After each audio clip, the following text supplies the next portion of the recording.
Please be seated. Good afternoon. I'm Catherine Epstein, Provost and Dean of the Faculty and the Henry Steele Commager Professor of History. And I want to welcome everyone to Senior Assembly, but especially the great class of 2023.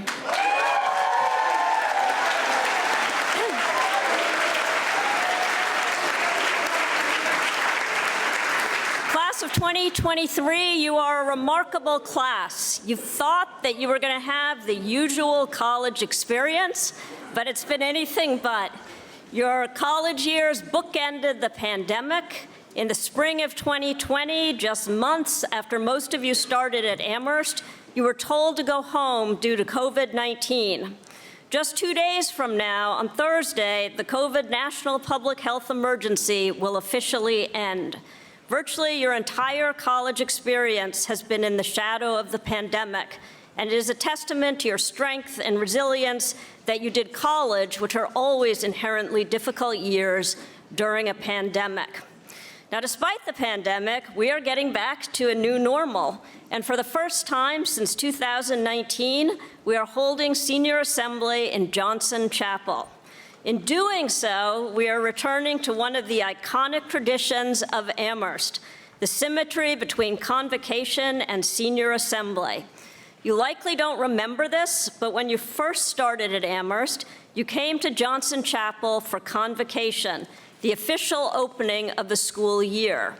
As you filed into the chapel, the faculty sat in the middle section where many of you are seated now. You sat all around the faculty, on the sides, on the edges of the faculty, but this afternoon, the seating is reversed. You are in the middle, and the faculty surrounds you. And we, the faculty, envelop and embrace you. Today, you are at the very heart of our community, and we celebrate you as a class and as individuals. So, as a historian, I always like to spend a few minutes at Senior Assembly contemplating the college's history. I often do this by looking at some event that took place 50 or 100 years ago.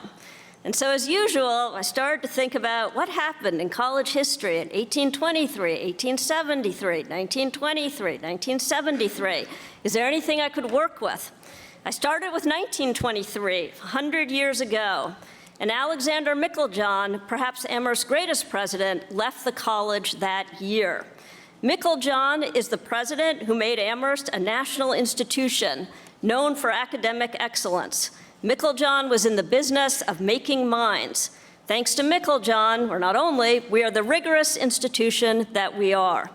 But despite Meiklejohn's extraordinary impact on the intellectual caliber of the institution, he was forced to resign.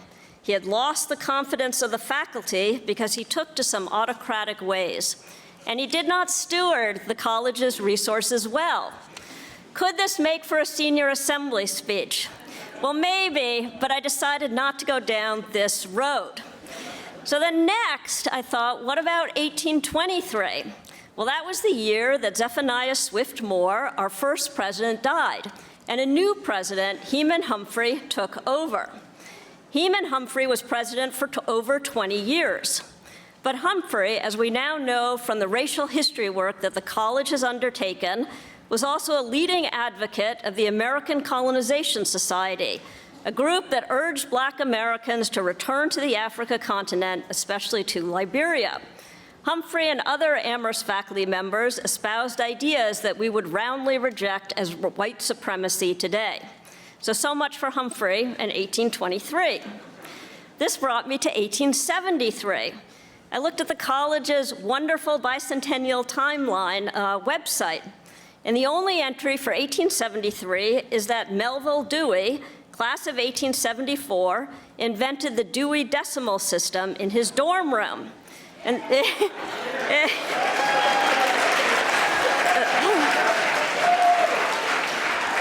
The Dewey Decimal System is the classification and cataloging system for libraries that allows new books to be shelved with books on similar topics, as opposed to just adding books on shelves by the date of their acquisition. It remains the underlying classification system for most libraries today, including Frost's Library. The system aims to classify all knowledge, but as its critics note, It reflects the biases of the 19th century Anglo-American worldview. For example, the system allows for very nuanced classifications of Christianity, but leaves little room for the nuanced classifications of other religions. Still not a great starting point for a senior assembly speech. So that brought me to 1973, 50 years ago, and a truly awful moment in the college's history. In 1973, there was still a mandatory swimming test for all new students. Gerald Penny, a black freshman from New Orleans, did not know how to swim. He was too embarrassed to let anyone know, so he gamely went into the pool, and those there did not realize that he couldn't swim, and they didn't act quickly enough to retrieve him when he sank. So Penny drowned and could not be revived. And yet another episode, and a particularly egregious one, in which the college's ideals failed to match the lived reality of those who attended or worked at the college. So now what? What was I going to do with all of this? So of course, for every challenging moment in the college's history, I could point to times when the college did the right thing, when the college did something we can justifiably take pride in. But that's not actually what I want to talk about. Some would say that exposing negative parts of our past delegitimizes our institution. In my view, it is a sign of strength when an institution can honestly look at its past and, in time, as appropriate, make amends for that past. At the same time, we need to remind ourselves why institutions such as our own, despite failings, are so incredibly valuable. And as you think about your Amherst education, I hope that it has given you many opportunities. I hope that you have learned to think about great problems that you knew less about before you came to college, whether structural racism, climate change, global inequality, the threat of pandemics. I hope that you have developed skills and capacities of mind that will help bring solutions to these and other pressing problems. I hope that you have met and bonded with individuals you would otherwise have never known. And I hope that you will bring the skills and experiences of interacting with others different from yourself into your future places of work. I also hope that you have developed a discerning mind that will serve you and society well. I'm reminded of a graduation speech called "This is Water," given by David Foster Wallace, our famous alum at another liberal arts college. Wallace told the graduates that by virtue of their liberal arts education, by virtue of their critical thinking and other skills that they had gained while at college, they had choice. They had the choice to question what is taken for granted, such as the water that fish swim in. Wallace stated, quote, "Learning how to think means being conscious and aware enough to choose what you pay attention to and to choose how you construct meaning from experience." He then talks a great deal about a particular scenario. After a long day at a white-collar job, you are tired, hungry, and eager to go home, but you have to go to the supermarket to get dinner. And on the way, you run into traffic, and the store itself is crowded and overlit. And Wallace asks you to view this situation as, quote, "not only meaningful, but sacred, on fire with the same force that lit the stars, compassion, love, the subsurface unity of all things," end quote. Put otherwise, the choice you have is to put yourself in others' shoes and to choose empathy and compassion as you consider what they may be going through, from the driver trying to cut you off on the highway to the checkout lady who may seem unfriendly. So I hope that Amherst made it possible for you to think and really think about the choices that you make, whether small choices, how to deal with a crowded supermarket, to the big career choices that you make, to the great problems that you wish to take on. Not least due to your Amherst education, you have the freedom to exercise compassion and love, and to do so as you choose. And I hope that you will also choose to view the college with compassion and love, just as the members of the community that make up this college, many of whom are here today, have tried very hard to nurture you and bring you to this day. The college is messy, complicated, and sometimes flawed institution, but that's also what makes it a beautiful thing. Many of us are almost hardwired to critical examination. That is a good thing, but it also makes us our own worst critics. However imperfect an institution, it is good to remember what the college does well. Today, we are celebrating what you have achieved in the academic realm, and doing so in a setting that reflects the institution's past and present. In a setting that shows the support and love that you have received as you have made your way through our curriculum. As the seating arrangement symbolizes, the faculty hold you very close and are honored to do so. So as we turn to the awarding of prizes, please consider what all went into this day, not least from the broader community, past and present, that makes up this college. And with that, class of 2023, congratulations on reaching this day. Welcome to Senior Assembly.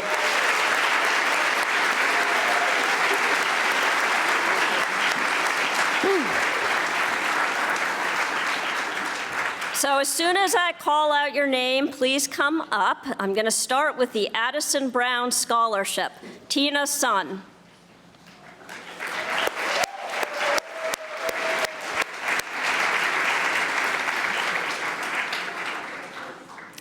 The Charles Hamilton Houston Fellowship. Jalen Woodard.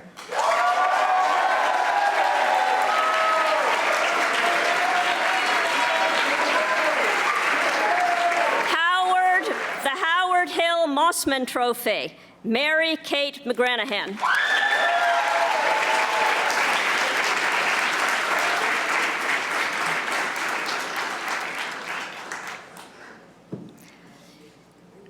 The Psi Upsilon Prize, divided among Carly Daly,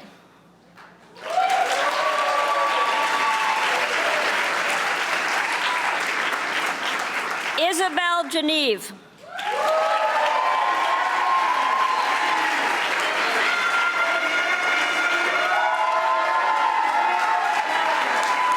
Sophia Wolmer,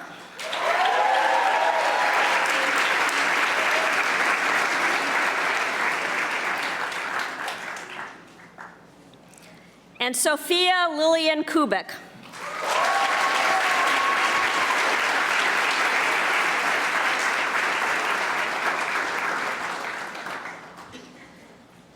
The David Kerp 65 Stonewall Prize, Andres Valenquila.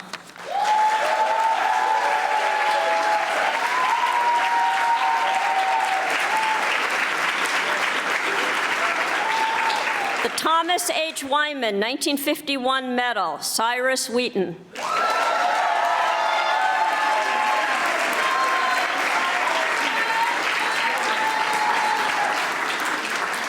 The Doshisha American Studies Prize, divided between Eugene Lee,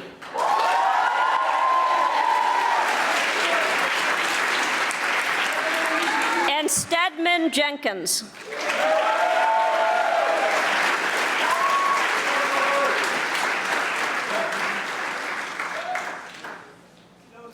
The George Rogers Taylor Prize, Melanie Hope Schwimmer.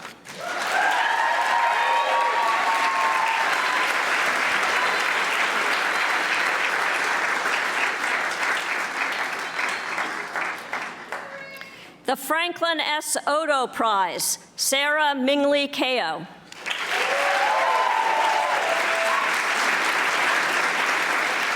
The Donald S. Pitkin Prize, Jillian Quinto.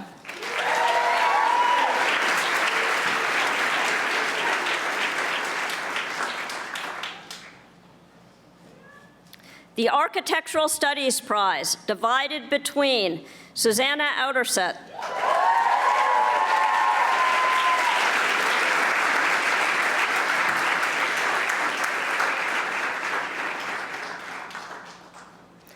and Daksha Patak.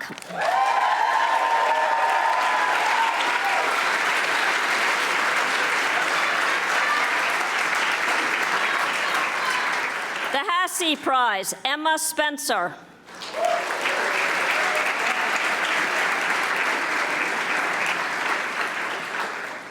In absentia, the Anna Baker Heap Prize, divided between Sarah Bell Vilfort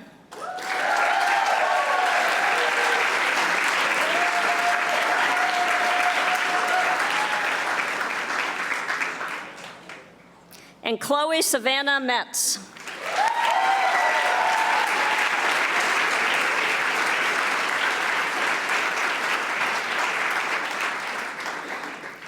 The Athanasios Demetrius Skouras Prize, Isaac Silva.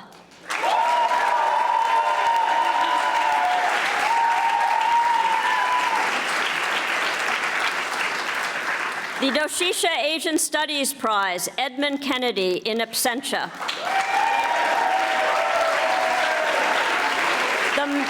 The Manstein Family Award, Sophia Woolmer.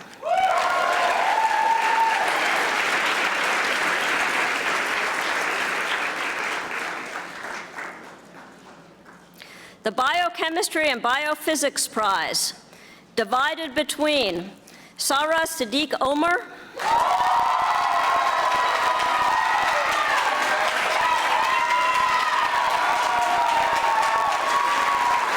and Tavus Atajanova.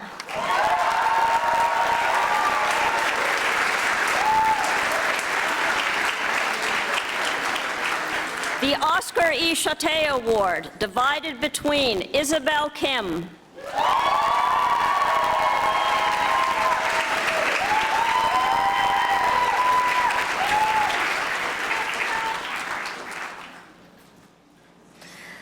Molly Gans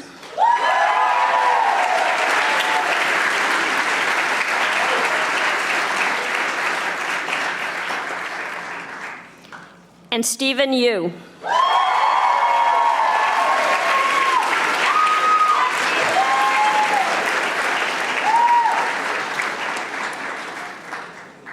The Edward Jones Prize, Cyrus Wheaton.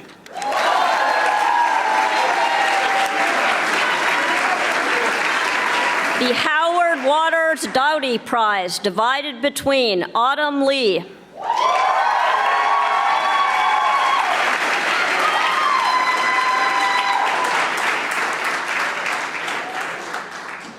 and Spencer Charles Davis.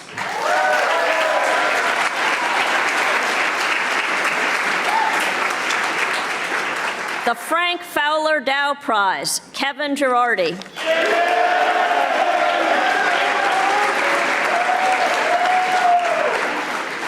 The Everett H. Pride Research Award, divided between Ella Marie Vaki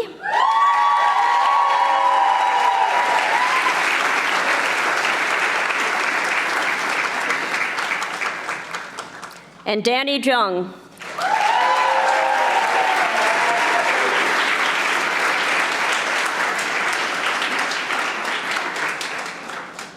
The Computer Science Prize, divided between Stefan Walter Goldfeld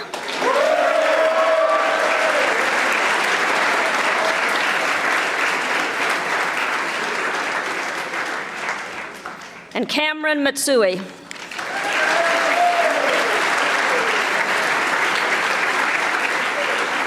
In absentia, the Bernstein Prize, Sarah Mingli Kao.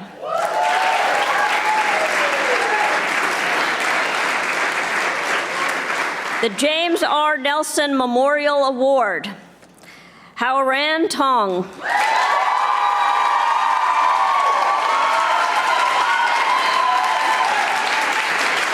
The James R. Nelson Prize, Xinyu Ni.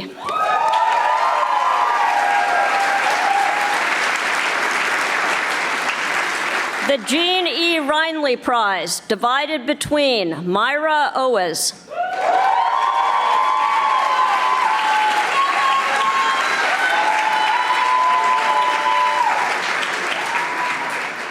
and Ella Stasiuk.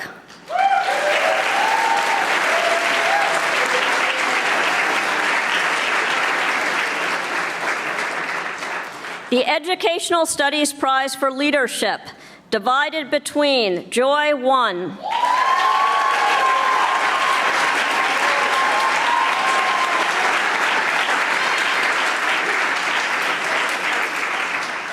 and Masahiro Nishikawa.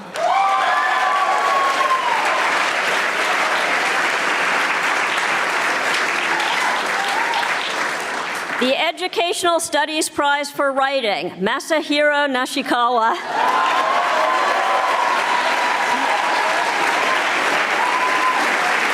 The Elizabeth Bruss Prize, Olive Rose Amder.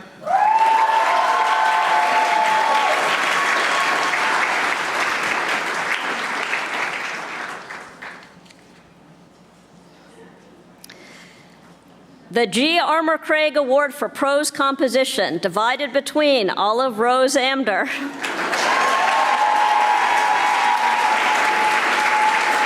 and Eugene Lee.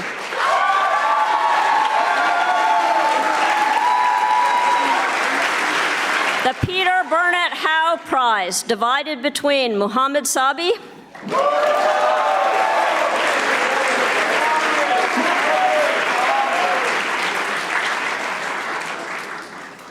and Jacqueline Kim.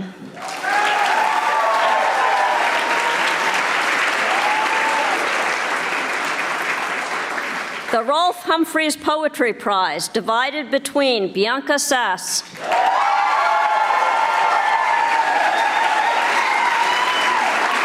and Josephina Hoskins.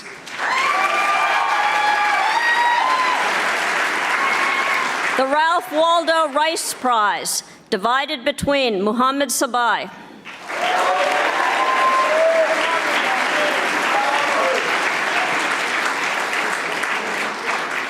and Dorothy Scarborough.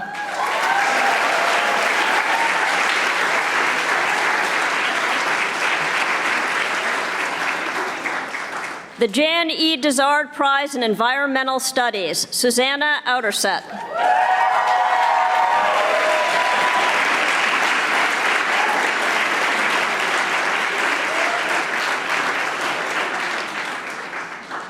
The European Studies Prize, divided between Abraham Zura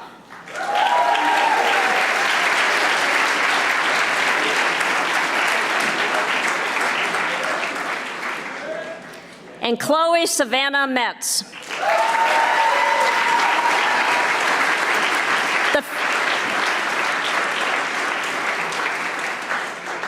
The Film and Media Studies Prize, divided between Eli Meyerson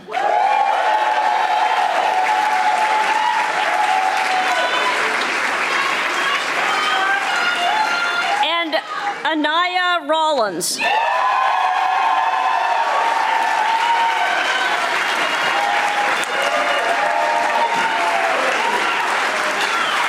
The Frederick King Turgeon Prize, divided among Alice Rogers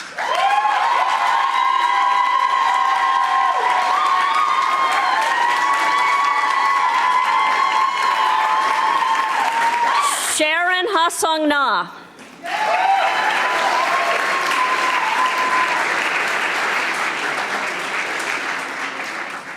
and Emilia Estefania Castellano.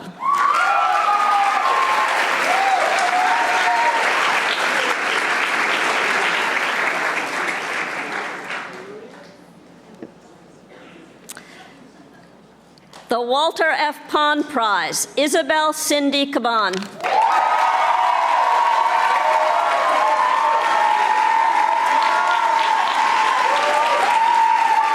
The David F. Quinn Memorial Award, divided between Dahlia Ackerman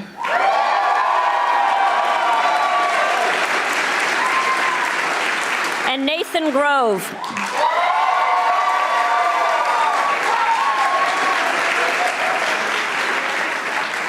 The Consulate General Prize for Academic Achievement, divided between Ryder Coates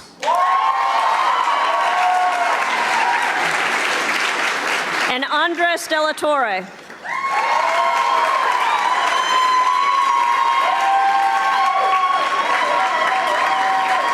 The Hutchins Prize, Jillian Quinto.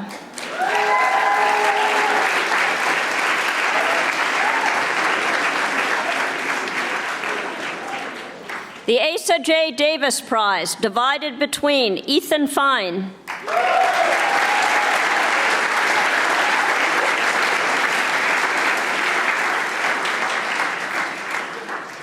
and Jack Stevens.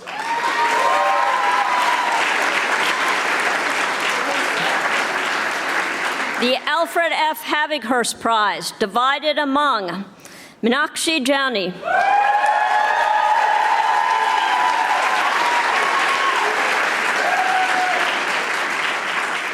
Tessa Grace Gensler-Levenstein,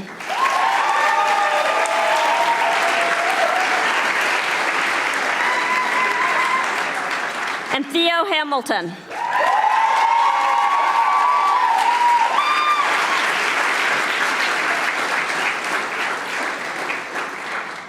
The Smith Prizes, first, divided between Fiona Guo,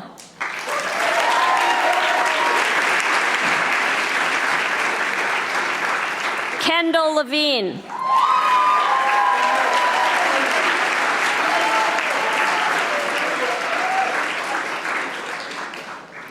and second, Kai Glashauser.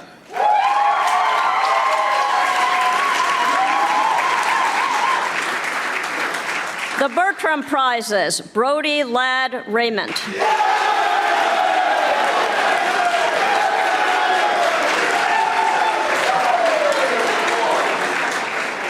The Nasser Hussein Prize, Ryan Dixon Kyle.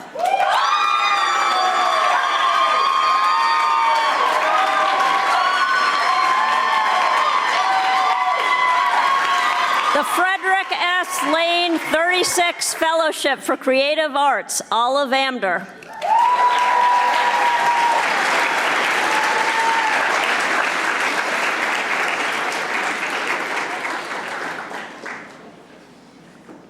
The Robert H. Broish Prize in Mathematics, divided between Keen,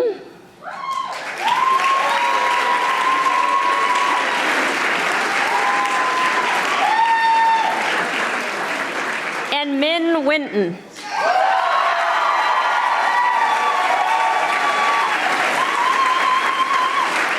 The Robert H. Broish Prize in Statistics, Clara Page.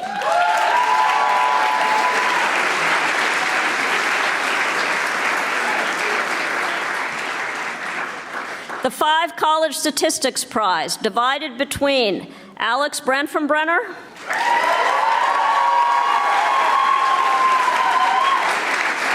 and Elizabeth Williamson, in absentia. The Walker Award in Mathematics and Statistics, okay, there are a lot of names here, divided among Nicholas Ardila,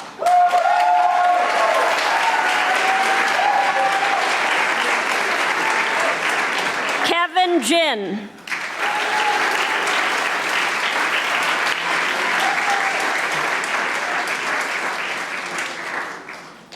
Tessa Grace Gensler-Levenstein,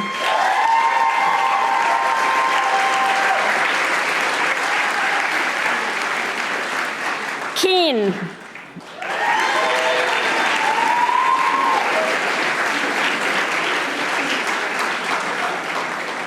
Masahiro Nishikawa,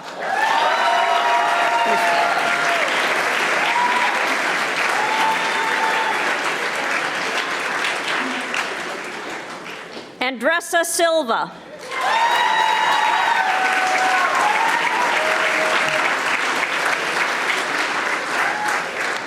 and Min Winton.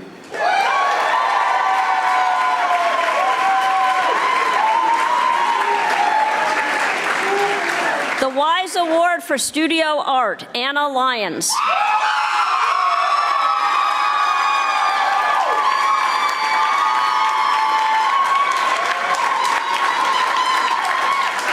The Sylvia and Irving Lerner Piano Prize, divided among Grace Giganage,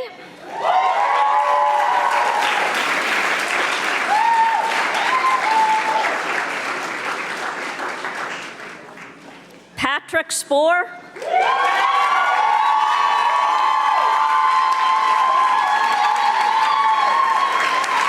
Quentin Leron Jayatretnam,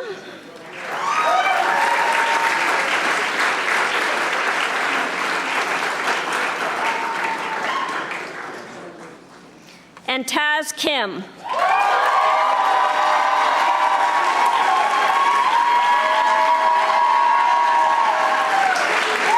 The Mishkin Prize, Anna Buswell.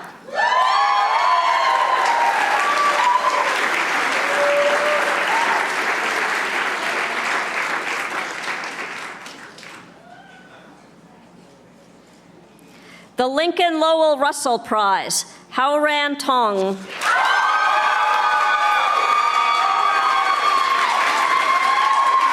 The Eric Edward Sundquist Prize, divided among Christian Daniels.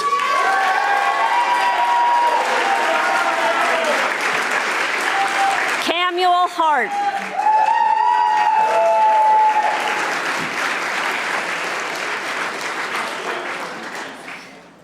Kai Glasshauser.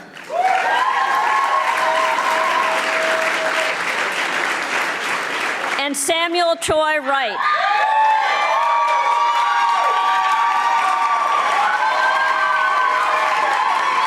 The James Olds Memorial Neuroscience Award, Esther Min.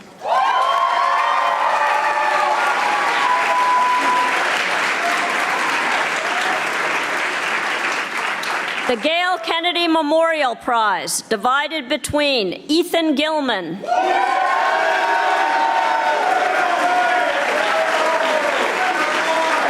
and Sky Si Yang Wu.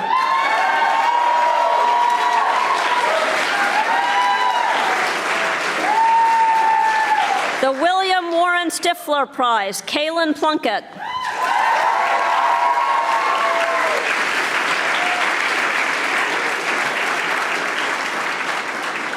The Densmore Berry Collins Prize, divided between Victoria Gaiastuggi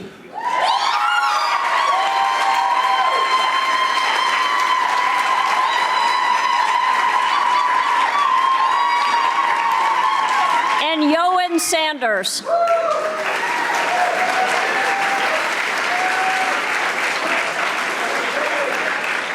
The Robert C. Fogel 60 Senior Thesis Prize, divided between Catherine Elizabeth Redman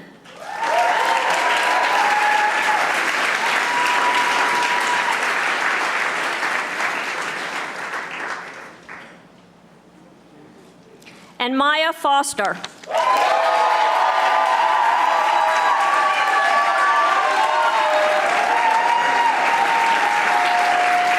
The Haskell R. Copland Memorial Award, divided between Catherine Elizabeth Redman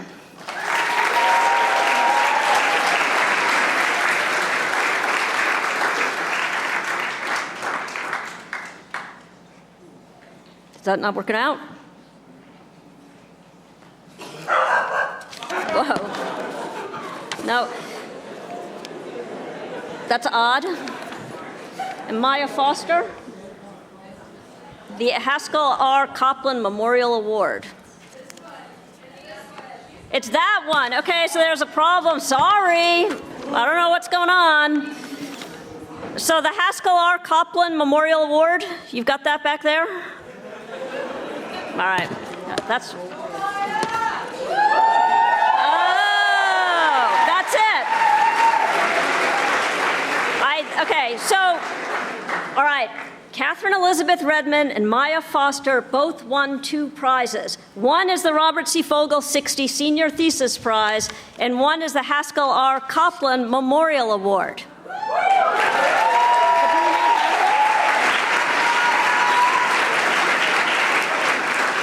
We will figure it out. The Bancroft Prizes, divided between... No, this is wrong. My script is wrong. No? Well, divide between Clara Page. Do we not have that? Is this? So the people who, yes, okay. All right. Tessa Grace Gensler Levenstein.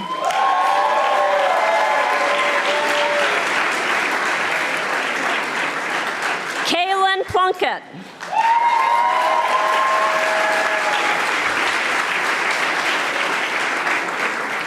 And Lovemore Nyamwe.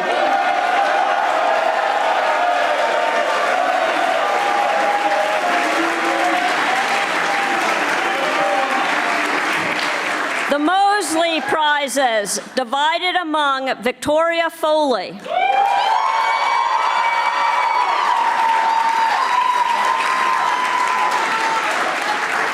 Caitlin Emily Lambert.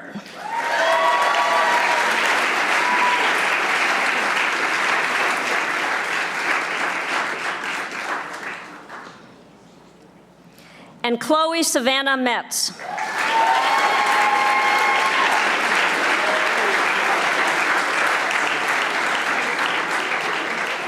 The Mikhail Schweitzer Memorial Book Award, Anna Lyons.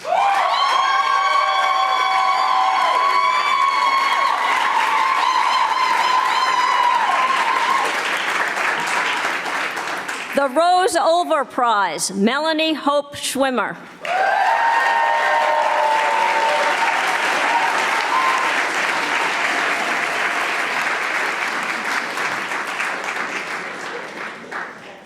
The Pedro Gracias Prize for Excellence in Spanish, divided between Lucela Celestino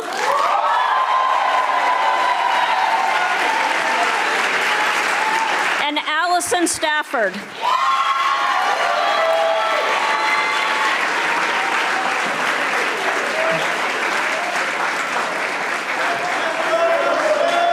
The Raymond Keith Bryant Prize, divided between Sterling Key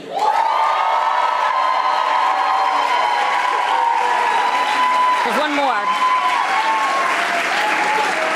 and Cameron Miller Hardy.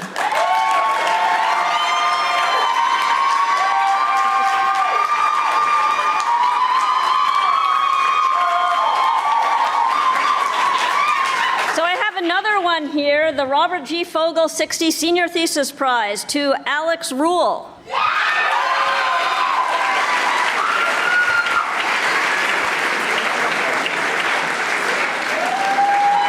All right, congratulations again to all our award recipients.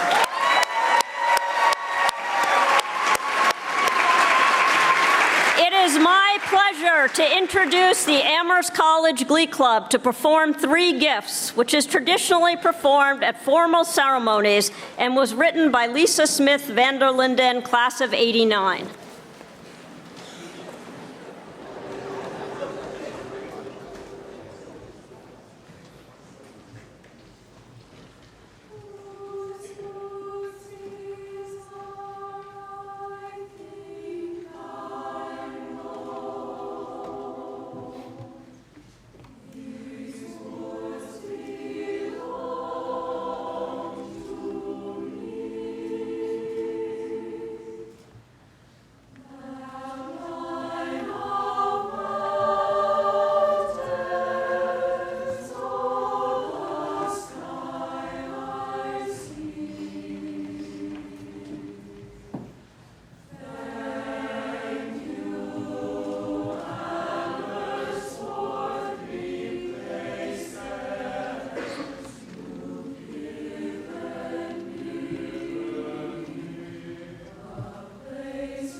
Thank you, President Elliott, Provost Epstein, and the Glee Club. And hello, class of 2023.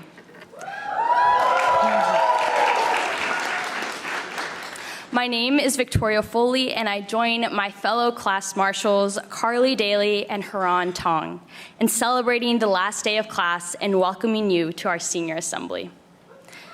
We now have the great pleasure of recognizing this year's honorary class members.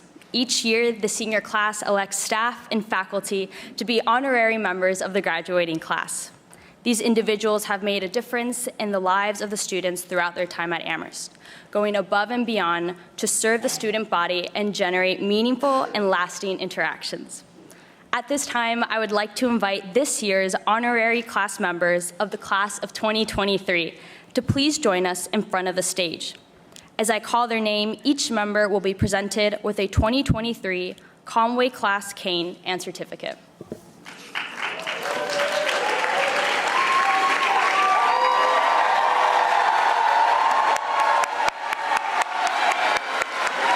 I'm gonna announce it.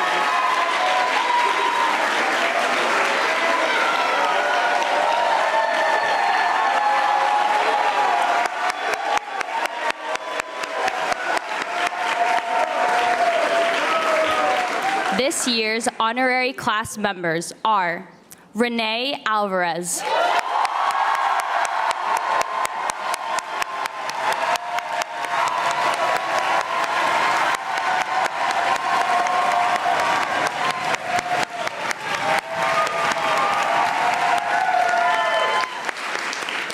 Rhonda Cobham Sander,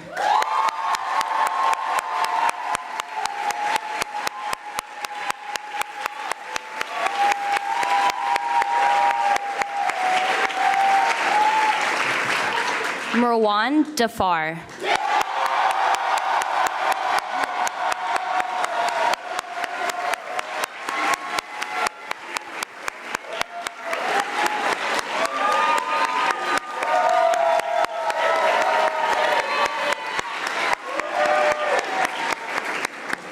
Emily Jones,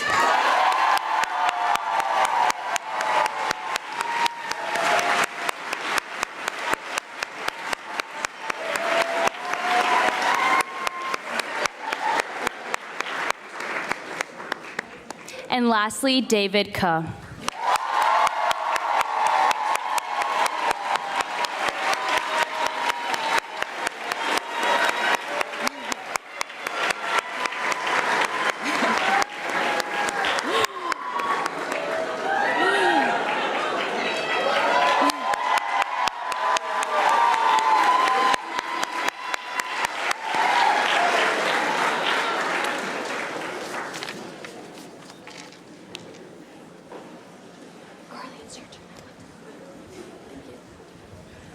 Okay, another time-honored tradition at Amherst College is selecting of the student speakers by the senior class. Today, as part of the senior assembly, we'll hear from 2 members of the class of 2023. On Sunday, May 28th, we'll hear from this year's commencement student speaker, Quinton. Our first speaker is Ernest Collins, a Black Studies and Education Studies major from Waxhaw, North Carolina. Please join me in welcoming Ernest.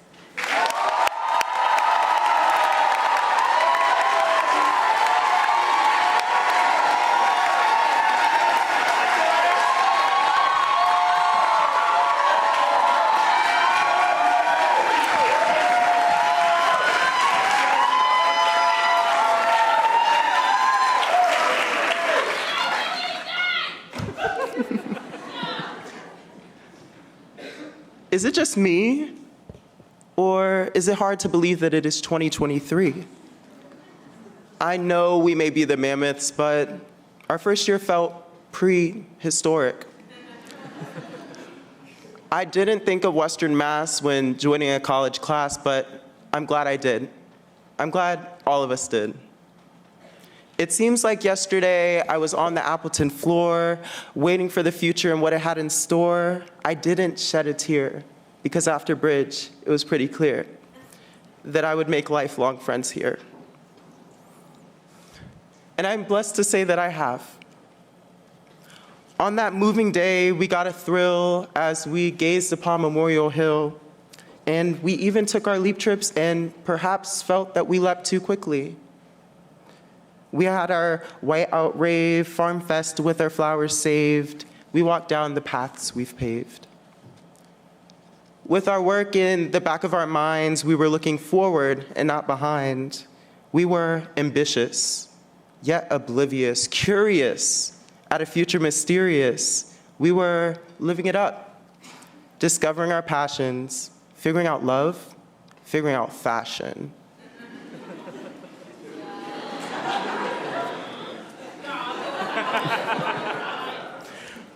Held clothespins as we played assassin. Then winter came like a beast, and as spring came near, a trial had come, and from nowhere it appeared. As the birds were chirping, we received a heartbreak that looked like an email. And our world stopped. I know we remember where we all were and the emotions that started to stir, speechless. But we pushed through regardless. We flinched at the word soon, searching for hobbies in our rooms in the hopes that we would come back soon. Called our friends on the phone, became innovators in our own way. It's an experience we've never had before, but our love for each other stayed. As we went to different places, we watched society spin upon its faces, and yet we're still here. After 4 years with our peers and the folks that we love dearly, we somehow found a shining sun when the clouds filled the sky. Although our mask felt like a disguise, we learned to smile through our eyes.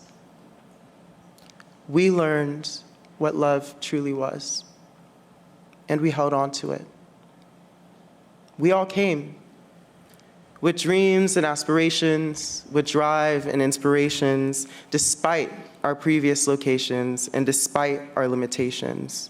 To this school that tested us so, that gave us room to grow, gave us beautiful human beings that we have come to know, gave us fall and winter fest with us trudging through the snow, gave us hours in Val Dining Hall to pizza from Antonio's, gave us nights of stress and breakdowns,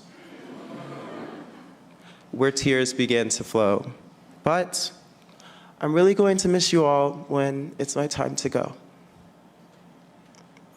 There is resilience through and through, and although the stakes were high, we made room for something new. We'll carry each other's memories in all that we pursue. And I'm itching for the future. It's finally our debut. So let's go out into this world and show it all that we can do.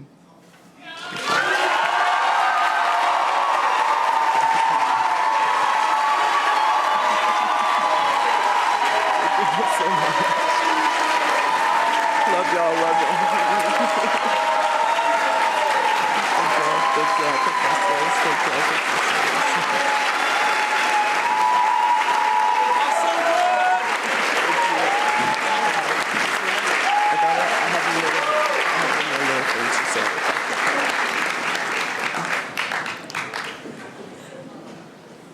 Thank y'all so much. I got one more little verse for y'all. I got one more. I now pass this on to Maya to bless you with her words today. So get yourself prepared because I know my girl will slay.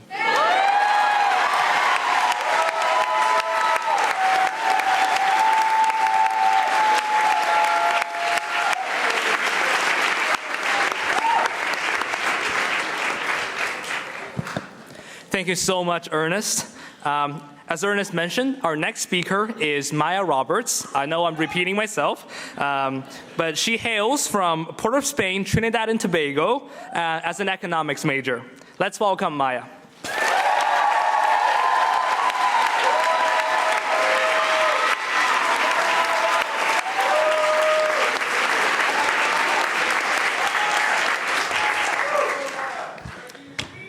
Good afternoon, everyone.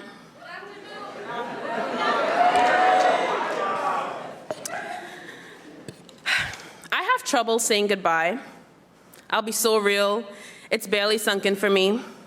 Everyone keeps asking how it feels to be graduating, and I'm just confused because we've really only had 2 normal semesters on campus. It feels like we should be sophomores, maybe juniors, max. Ain't it crazy? I remember sitting in Professor Benedetto's math class my first year, learning something about limits, testing our limits, the way we limit ourselves, something like that.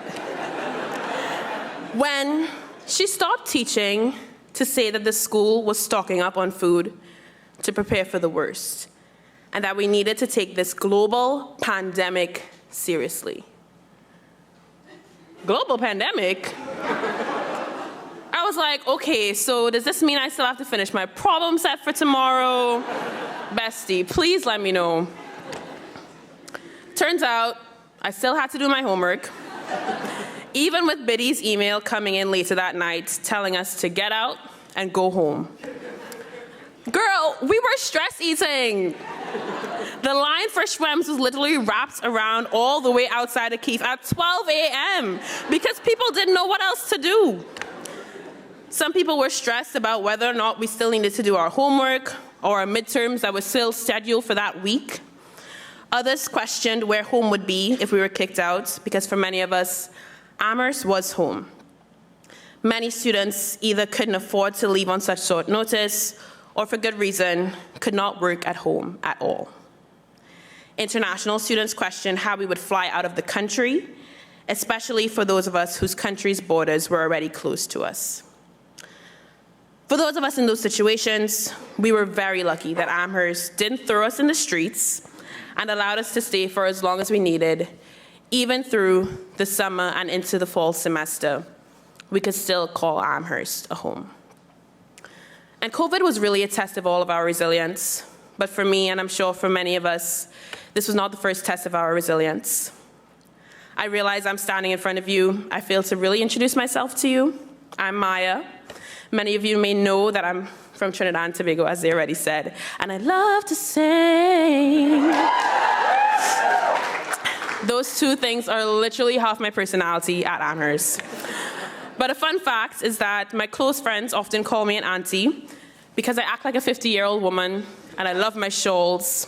I'm not wearing one today. I was also a child actress. I would do commercials on TV and the radio and plays across my little island. Even to this day, I still love it. I still love telling stories, so it feels only right that I tell you my own. I was an orphan by the time I was 16. My mom died when I was 9, and like I said, my dad at 16. So that meant there were a lot of pivotal moments in my life that I had to figure out on my own, how to handle my first period, my first crush, my first heartbreak. But luckily for me, I had a village of aunties and uncles and grandpas and chosen family that helped me through it. And I'm grateful for them because it truly does take a village. Because we can't practice resilience on our own. We need a community that supports us through it. With their support, I chose to transform my situation into something positive. At 16, I started an NGO back home that aimed to give back to communities in whatever way we could. Beach cleanups, tutoring, caroling at hospitals and hospices. And these were some of the most impactful works, especially working with other orphans and children who were wards of the state. The time I spent with them was always joyful, and in some ways, I became like an auntie to them. And it wasn't because I acted like a 50-year-old lady, but because I supported them and I gave them advice and reminded them of how strong they were. And I share this not to make this speech about myself, but because I think that my story, like many of ours, fits into what happened with the pandemic. COVID was a time where many of us flipped an awful situation to create something beautiful. We became artists, singers, songwriters, poets. We started businesses. We worked in a ranch in the middle of nowhere. Jack somewhere in the audience. Others rented out apartments with their friends from Amherst and created what I'm sure are true memories to last a lifetime. Through it all, we tapped into our communities, either online or in person for support. We tapped into our villages. I'll be so real, when I first got here, I didn't think I was gonna like anybody. I know we were all just trying to figure out college, but in some ways it all felt really artificial.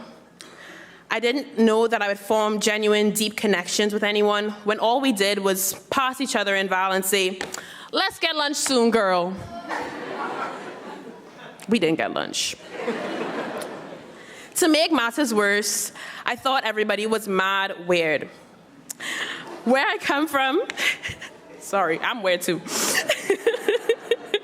Where I come from, it's always good morning, good afternoon, good evening, good night, even a simple hello to anybody you meet. So it was weird to me that I would walk into an elevator and nobody would say anything. It felt like the place was not only physically colder than I was used to, growing up in the Caribbean, but so were the people. I remember venting to this to one of my international student leaders, Pedro, somewhere in the universe. And he said, "Don't worry, you'll find your people, girl." And with time and a lot of patience, even through a global pandemic, I found my people. And so did you. It's our collective village. You might be asking yourself, "Maya, who are the aunties and uncles at Amherst College?" Well, it's Biddy coming to support your dance shows and giving you shout-outs on her Instagram. It's your roommate who sits with a cup of tea and chats with you after you've had a bad day. It's your professor who takes the extra time to explain a concept to you or invite you to their house for a home-cooked meal. Professor Bailey, 10 out of 10. Thank you so much. It's President Michael Elliott walking through the first-year quad, and you connecting with him because your middle name is also Michael, so obviously, we're the same person. Right? Right. And I share this, hold on. Yes, here we go. So we might be leaving the college physically, but we take our collective village with us. Remember that in some ways, you're also someone's auntie. Like I said, I hate goodbyes, but I love a good hello. So give me a call anytime, because I'll always be your auntie. Thank you.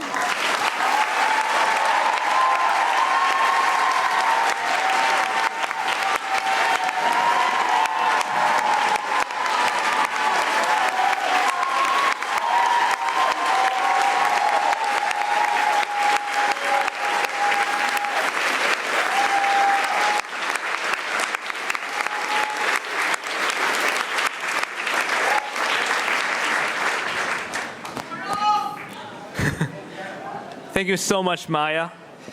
It is now my great pleasure to introduce our faculty speaker, Edward Melello, who goes by Ted, William R. Kennan Jr., Professor of History and Environmental Studies. Please join me in welcoming Professor Melello onto the stage.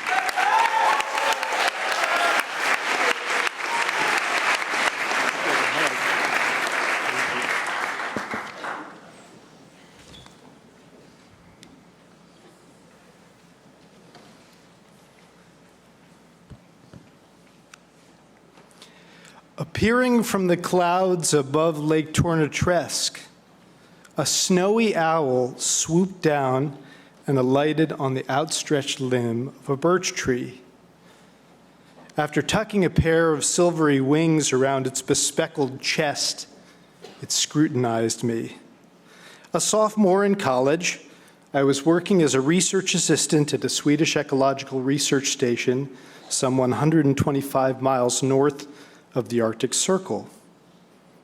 I'd never been this close to an owl, and its steadfast gaze was mesmerizing.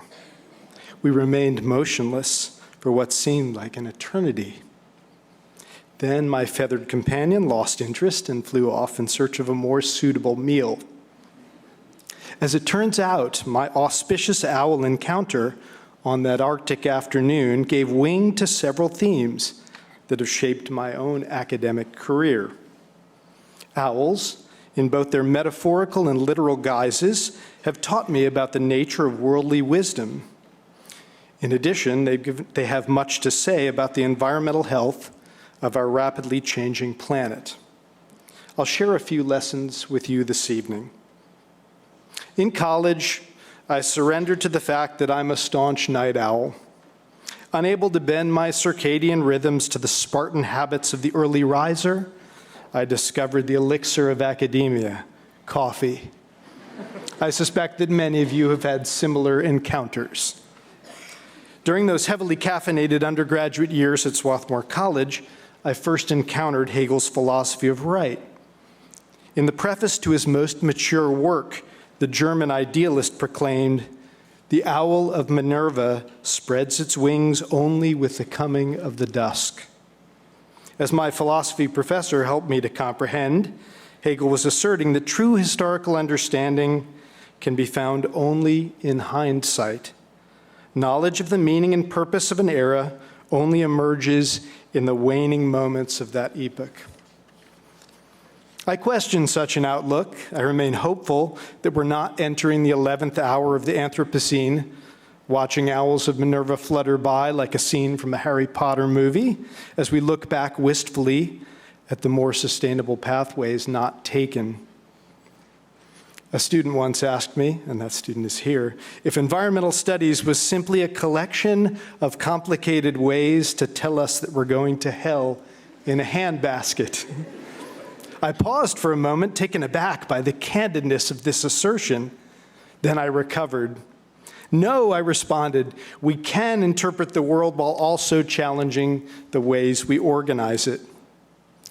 History, especially environmental history, is brimming with stories of resilience, solidarity, and ingenuity in the face of extreme circumstances. Likewise, we do make moral claims about the future. Much like my plucky Swedish acquaintance, owls spread their wings at daytime as well as dusk. Perhaps they too have discovered coffee. Another owl I encountered during my undergraduate years was a Florentine one. I distinctly recall the morning when my art history professor divulged to a classroom full of captivated and caffeinated minds that Michelangelo had kept a pet barn owl in his studio while carving his early 16th century sculpture for the tomb of Giuliano de' Medici, the co-ruler of Florence. The exquisite marble owl, which perches under the left leg of a female figure called Night, is so anatomically accurate that scholars believe Michelangelo studied his winged companion intently while completing the statue. From ancient Greece and Rome through the Renaissance and the Enlightenment, owls offered ideal models of wisdom. But what is this feathery wisdom, and how do we balance it with the intellectual knowledge that your professors have worked so diligently to cultivate during your time at Amherst? First, intelligence emphasizes logical thought, conceptual agility, and the capacity to operate comfortably with abstractions. Wisdom, on the other hand, involves capacious understandings of nature, both human and non-human, in all its paradoxical, contradictory, and continually shifting arrangements. As many of the world's enduring cultures have long understood, wisdom is acquired through attentive listening. The traditional English nursery rhyme reminds children, "A wise old owl sat in an oak. The more he saw, the less he spoke. The less he spoke, the more he heard. Why aren't we like that wise old bird?" Second, wisdom takes time to acquire. It matures in protracted phases that can't easily be compressed into semesters or even entire college careers. In the prophetic words of the printmaker and poet William Blake, "The hours of folly are measured by the clock, but of wisdom no clock can measure." Third, wisdom requires an ability to see the world from many perspectives and alternative vantage points. All owls, regardless of their species, can rotate their heads 270 degrees. Try that if you want. This unique ability stems from 14 vertebrae in their necks. Other birds typically have 7. Perhaps this unusual aspect of the owl's physiology, in addition to its impressive night vision, makes it uniquely suited to suggest a wide-ranging, far-seeing outlook on the world. I'm trained to be wary of phenomena plucked from their cultural settings and historical contexts. Not all civilizations have wanted human beings to be like that wise old bird. Owls have not been universally admired, even in Western cultures. For Shakespeare, they often represented death. In Macbeth, a witch metamorphoses into an owl, and an owl's haunting shrieks arise from offstage during Duncan's murder. Similarly, when Richard III receives somber news on the battlefield, he cries, "Out on you, owls, nothing but songs of death." Beyond the West, in India's Vedic hymns, Aztec folklore from pre-Columbian Mexico, and oral traditions of many African cultures, the arrival of an owl is a bad omen. Narratives recorded by the interviewers for the Works Progress Administration tell of the horrors imagined by former slaves in the American South when they heard the piercing hoots of owls at night. Even so, many non-Western cultures have also revered owls for their access to realms beyond the intellect. In Native Hawaiian culture, owls, also known as pueo, have a long-standing reputation for rescuing lost souls from the underworld and guiding armies to safety. Native Hawaiian families frequently regard pueo as aumakua, ancestral guardians that protect family members from harm. As I learned from my Hawaiian language teacher, mo'olelo, or legends, recount that the god Kane took the form of an owl in battle to protect his people. He was Kapueo Kanikaua, the owl who sings of war. In other places, too, the presence of owls has indicated harmony amid discord. When predators like owls are abundant and healthy, this is a key indicator of a balanced ecosystem. Just as I was entering college in the early 1990s, a controversy erupted in the Pacific Northwest over the preservation of the northern spotted owl, known to scientists as Strix occidentalis caurina. A resident species of old-growth forests, this 2-foot-tall dark brown owl with white spots nests in the canopies and trunk cavities of cedars, firs, hemlocks, and spruces. In 1986, 30 concerned environmental organizations petitioned the U.S. Fish and Wildlife Service to list this owl as an endangered species, a move that would bar the timber industry from clear-cutting these regions. 4 years later, after many rounds of heated negotiations among bureaucrats, indigenous groups, environmentalists, and the logging industry, the federal government declared the northern spotted owl a threatened species, thereby requiring timber companies to leave at least 40% of the old-growth forests intact within a 1.3-mile radius of any spotted owl nesting site. Industry representatives protested, insisting that the measure would lead to a catastrophic job cut for thousands of Northwest loggers and mill workers. A tavern in Coburg, Oregon, added pickled spotted owl egg and fried spotted owl to its menu. A full glossy portrait of a northern spotted owl even made it to the cover of a June 25, 1990 issue of Time magazine with the headline, "Who Gives a Hoot?" For me and many other young progressives, the northern spotted owl controversy was a watershed issue, pitting our solidarities with working-class families against our ecological values. It took the wisdom of my undergraduate mentor, environmental humanities professor Mark Wallace, to help me to understand that this was not an unchanging antagonism. As he pointed it out, jobs in the region had been on the decline for decades, a result of labor replacing innovations in lumber extraction. In addition, annual timber harvests among the biodiverse old-growth forests of the Pacific Northwest had been mind-bogglingly rapacious, to the point where long-term job security for anyone involved in this industry was out of the question. According to the National Audubon Society, each year in the early 1990s, enough old-growth trees were cut from the Pacific Northwest to fill a 20,000-mile-long convoy of semi-trailers. The issue was not about blue-collar jobs versus obscure owls. It was a battle between an ideology of limitless growth and a planet of finite resources. Across the 2 decades since I was in your shoes, preparing to graduate from college, the northern spotted owl has made a modest recovery, although it is still threatened. Globally, the status of many species of owls has been made precarious by habitat loss, warmer winters, and invasive species that function as predators or compete for the same food sources. Owls and other raptors are often keystone species, keeping the health of their forest and grassland ecosystems in check by regulating the populations of many other organisms. As we anticipate planetary futures, paying attention to the health of owls and other keystone species offers a crucial means of assessing the well-being of our biosphere. Owls also provide metaphors for assessing our cognitive welfare. We exist in a mental landscape overwhelmed by bombardments from Twitter, TikTok, Facebook, and Instagram. This ceaseless barrage distracts us from fostering lives of consequence. In her poem, Lonely White Fields, Mary Oliver spoke of the long, deep trough of silence when the owl stops singing and steps into the air.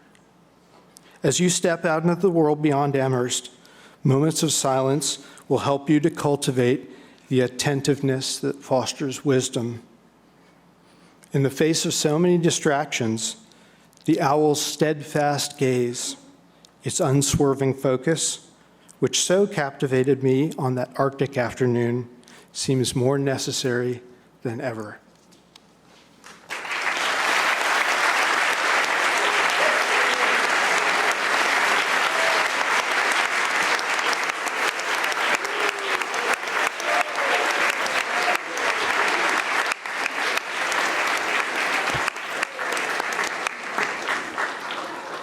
Thank you, Professor Malello, for being part of today's ceremony, for sharing your wisdom on owls and beyond, and for being part of the story and time at Amherst. I would also like to take this opportunity to thank President Elliott and Provost Epstein, our student speakers, and the Glee Club for being part of today's ceremony, and extend a warm congratulations to all of you, today's awardees and the honorary members of the class of 2023.